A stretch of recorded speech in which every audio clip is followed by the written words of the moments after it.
To get started, I just added a couple clips to my timeline that I'd like to loop during my previous playback.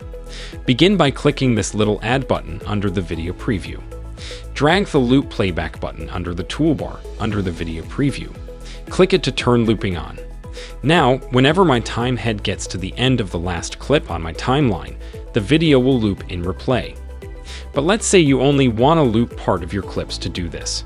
Position your time head to where you want to start the loop, click the Mark In button under the preview, then move the time head to where you want it. End the loop. Click the Mark Out button. Alright. And now when I play this back, my clip will loop on my selection.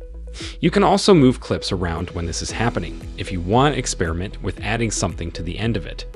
And finally, once you're done with your in and out point, right, click up here and select Clear In and Out. Okay, that's it for this tutorial. Thanks for watching and see you next time.